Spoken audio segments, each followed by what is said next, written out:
and I currently serve as the president-elect for the Board of Trustees for the Road Home.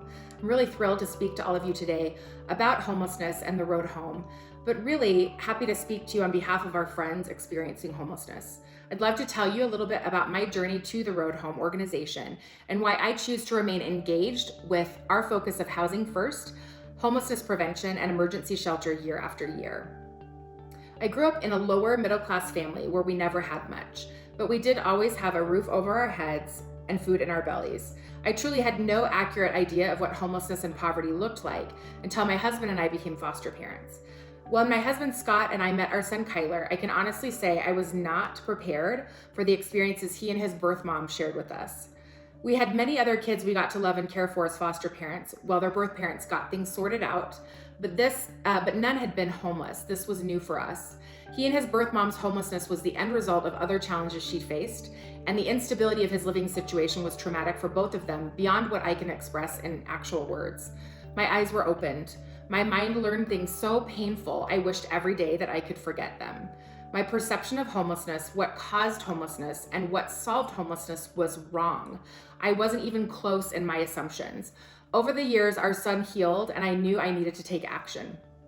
I knew I needed to influence positive change, and for me, it just simply was not optional. I began volunteering at the Road Home several years ago and fell in love with these families. I heard their stories, I cry with them, celebrate, mourn with them, I learn with them. Through the years, I've met the most remarkable human beings and heard the most devastating life stories, and have seen so much good come out of our community as people like yourselves come together to do what they can do to help another in need. I was deeply saddened and discouraged to learn of the real complexity and size of the homelessness challenge in our great state of Utah, and the rate that it is growing. Homelessness is a symptom of other challenges. Some of these challenges may include the shortage of affordable housing we currently have in Utah to the tune of tens of thousands of homes, recidivism, sexual abuse, domestic violence, drug addiction, lack of mental health or medical insurance when faced with a serious medical emergency, inability to access mental health services or medications, lack of acknowledgement or education and loving acceptance of Utah's LGBTQ+ population, as many of these Utahns become homeless as youth, job layoffs, transportation challenges, inability to get childcare, senior citizens without loved ones to care for them. The list is extensive. The demand on the Road Home as an emergency shelter provider has increased for several years and continues to increase due to issues like these and others that cause homelessness. Well, the donations from community members we rely on to operate have dwindled in this time of intense need. Our state and city leaders have all been working tirelessly to find solutions, funding, new programming, resources, ideas. More is still needed. You may ask yourself, what can I possibly do?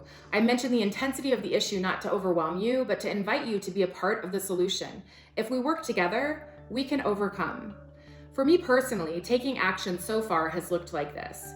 When considering affordable housing and the wages needed to afford a home in Utah, I made a calculated decision as an employer and increased the wages of my employees, a move some may perceive as risky, to which I would agree. There certainly is risk involved when you choose to go into business and employ other human beings. But as the employer of many Utahns, I take this responsibility very seriously. This calculated risk has proven time and time again for me that I made the right decision. We have donated thousands of meals for people staying at Road Home facilities. My team and family have organized and executed drives for clothing, blankets, feminine hygiene and baby products, and more. Together, we can invite neighbors and coworkers to participate with us. I've made financial donations and asked for others to do the same. I attend legislative sessions, meet with legislators, and ask for legislation that can provide fiscally responsible solutions for these many challenges.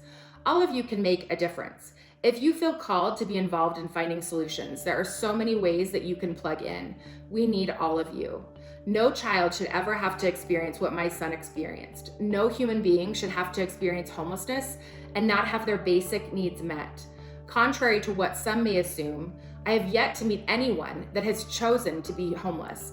Homelessness is terrible. It's dirty, it's scary, it's ugly, it's hard, it's traumatizing. I'm thankful for the opportunity I have to leverage my gifts and resources with the Road Home to help others heal and survive. Their lives are important to me. While I have the opportunity, I have to say, I'm amazed at the tenacity and grit of the staff of the Road Home. They are truly remarkable, good human beings. They work tirelessly in an often thankless and emotionally draining job that not many of us could handle, let alone execute successfully. They have served and cared for thousands and thousands of Utahns at the most vulnerable times in their lives when there was no one else raising their hand to help. They work closely with our state, city, and county leaders on solutions. In the decades the Road Home has been operating, they have grown and evolved to address the specific needs of our friends. They work very hard to spread the resources we can access as far as possible, making sacrifices themselves to fit the bill.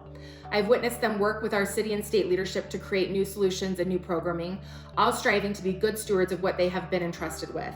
Through all of this, they remain focused and unwavering. Housing first with the needed supported services.